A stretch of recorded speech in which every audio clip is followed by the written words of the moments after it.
आणि यानंतर काही महत्त्वाच्या बातम्यांचे वेगवान अपडेट्स आपण घेऊया।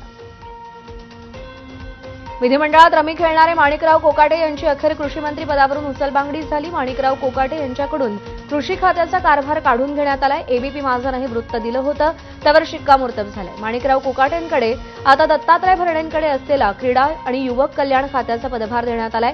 तर दत्तात्रय भरणे हे आता नवे कृषी मंत्री असतील। अर्थात एकीकडे माणिकराव कोकाटेंच्या मंत्रिपदाच्या राजीनाम्याची मागणी विरोधकांनी लावून धरली होती, तर मुख्यमंत्री आणि उपमुख्यमंत्र्यांनी कोकाटेंचं खातं बदललं, त्यांची खुर्ची वाचवली।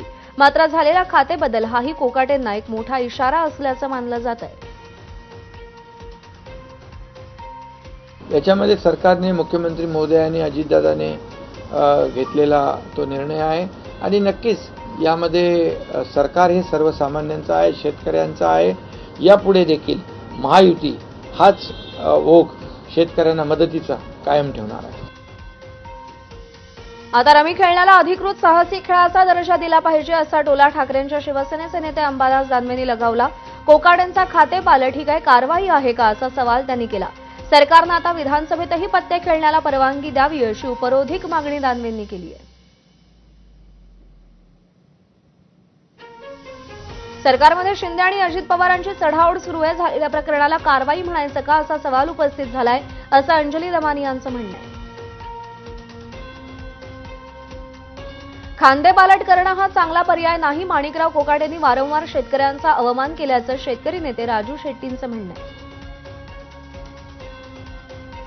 दरम्यान खातेपालटावरती विरोधी पक्ष टीका करत असले तरी अजित पवारांनी एका दगडात दोन पक्षी मारलेत। क्रीडा आणि युवक खातं मिळाल्यानं अजित पवारांचे विश्वासू असलेले दत्तात्रय भरणे हे नाराज असल्याची चर्चा होती। भरणेंनी खातेवाटपानंतर ही नाराजी उघडही केली होती। मात्र आता कोकाटेंवरची कारवाई ही भरणेंसाठी एक लॉटरी ठरली आहे। कृषी खात्यासारख्या महत्त्वाच्या खात्यावरची वर्णी ही भरणेंसाठी लॉटरी मानली जाते। एकीकडे कोकाटेंचा खातेपालट करत अजित पवारांनी कारवाई केल्याचं दाखवलंय, तर दुसरीकडे विश्वासू दत्ता भरणेंना कृषी खातं देत त्यांच्या नाराजीवरही अगदी इलाज केलाय। एक महत्त्वाची अपडेट, भाजपमध्ये माजी आमदार खासदारांवरही विशेष जबाबदारी दिली जाणार आहे। संघटनात्मक बांधणीमध्ये माजी आमदार आणि खासदारांना एका मंडळाचं दत्तकत्व दिलं जाणार आहे। प्रदेशाध्यक्ष रवींद्र चव्हाण यांनी घेतलेल्या बैठकीमध्ये हा निर्णय घेण्यात आलाय। बैठकीमध्ये जिल्हानिहाय संघटनात्मक स्थितीचा आढावा घेतला जाईल।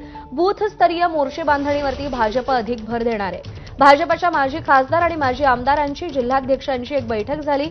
पदाधिकाऱ्यांची जबाबदारी जनसंपर्क मोहिमा आखल्या जाणार आहेत। सरकारी योजना जनतेपर्यंत पोहोचवण्यावर भाजप आता अधिक लक्ष केंद्रित करणार आहे।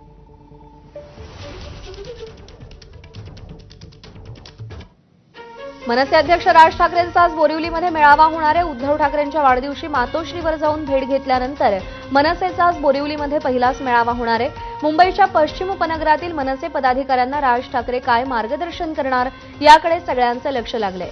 शिबिरासाठी मनसेच्या नेत्यांपासून शाखाध्यक्षांपर्यंत सगळ्यांना उपस्थित राहण्याचे आदेश राज ठाकरेंनी दिलेत। सकाळी 9 ते संध्याकाळी 5 वाजेपर्यंत हे शिबिर असेल। सकाळी 10 वाजता राज ठाकरे या शिबिराला उपस्थित राहतील। मनसे अध्यक्ष राज ठाकरेंनी मुख्यमंत्री देवेंद्र फडणवीसांना फोन केलाय। ससून डॉक आणि गिरगाव मच्छीमार संघाला होणाऱ्या त्रासाबाबत राज ठाकरेंनी मुख्यमंत्र्यांशी चर्चा केली। राज ठाकरेंच्या मध्यस्थीनंतर पेच सुटल्याची माहिती आहे, त्यामुळे कोळी बांधवांचे प्रलंबित प्रश्न लवकरच सुटणार असल्याचं कळतंय। दोन्ही बड्या नेत्यांच्या चर्चेमुळे कोळी बांधवांच्या अडचणी दूर होणार का हे पाहणं महत्त्वाचं ठरणार आहे।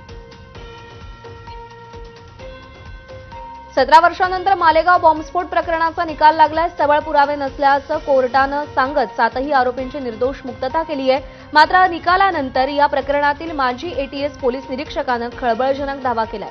या प्रकरणातील तत्कालीन तपास अधिकारी परमवीर सिंग यांनी आपल्याला सरसंघचालक डॉक्टर मोहन भागवत यांना पकडून आणण्याचे आदेश दिले होते, असा मोठा दावा महबूब मुजावर यांनी केलाय। मालेगाव स्फोटाच्या घटनेवेळी माझी जी गरीब कुटुंबाची व्यथा होती ती साहेबांनी सविस्तर विधान भवनात मांडली। मग आता मुख्यमंत्री साहेबांची भेट झाली आहे, तर मी त्यांना सांगायला आले की मुख्यमंत्री साहेबांची भेट घेतली आहे आणि आता आम्ही निघणार आहोत। म्हणून मी साहेबांना पहिल्यापासून म्हणजे जसं हे प्रकरण झालं तसं मला म्हणजे ह्या प्रकरणावर त्यांनी साथ दिलेली आहे। मी जसं म्हणाल तसं त्यांनी म्हणजे साथ देत राहिलेले आहेत। एकनाथ खडसे यांचे जावई प्रांजल खेवलकर यांना ड्रग्ज पार्टी प्रकरणी 14 दिवसांची न्यायालयीन कोठडी सुनावण्यात आली. या प्रकरणी पुणे पोलिसांनी आरोपींच्या पोलीस कोठडीची मागणी केली होती, पण न्यायालयानं पोलिसांची मागणी फेटाळली आणि आरोपींना न्यायालयीन कोठडी सुनावली आहे. त्यामुळे प्रांजल खेवलकरांच्या जामिनाचा मार्ग मोकळा झालाय. याआधी 2 महिलांना न्यायालयीन कोठडी सुनावण्यात आली होती. आता उर्वरित 5 आरोपींनाही न्यायालयीन कोठडी सुनावण्यात आल्यानं या सगळ्यांच्या जामिनाचा मार्ग मोकळा झालाय. एकनाथ खडसेंचे जावई प्रांजल खेवलकरांचा पाय आणखी खोलात गेलाय. प्रांजल खेवलकरांच्या फोनमध्ये आक्षेपार्ह व्हिडिओ असल्याची माहिती पोलिसांनी सुनावणी दरम्यान न्यायालयात दिली आहे. प्रांजल खेवलकर यानं एका मुलीचे व्हिडिओ दुसऱ्या आरोपीला पाठवत ऐसा माल चाहिए असा मेसेज केल्याची माहिती पोलिसांनी दिली आहे. यानंतर आता प्रांजल खेवलकरांच्या अडचणी वाढण्याची शक्यता आहे. दरम्यान प्रांजल खेवलकर यांच्यासह 5 आरोपींना 14 दिवसांची न्यायालयीन कोठडी सुनावण्यात आली आहे. सगळ्या वकील टीमचे मी आभार व्यक्त करेल की त्यांनी खूप चांगल्या रीतीने आमची बाजू मांडली आहे. पण हा सगळा न्यायप्रविष्ट विषय आहे, मी आधी सांगितलंय, आणि माझा न्याय व्यवस्थेवरती पूर्ण विश्वास आहे. जे काय असेल ते सगळ्या रीतीने सगळं सत्य समोर येईल. कोल्हापुरातील महादेवी हत्तीणीला परत आणण्यासाठी कोल्हापूरमध्ये लोकप्रतिनिधींनी स्वाक्षरी मोहीम राबवली आहे. एक स्वाक्षरी महादेवी हत्तीणीला परत आणण्यासाठी असं नाव या मोहिमेला देण्यात आलंय.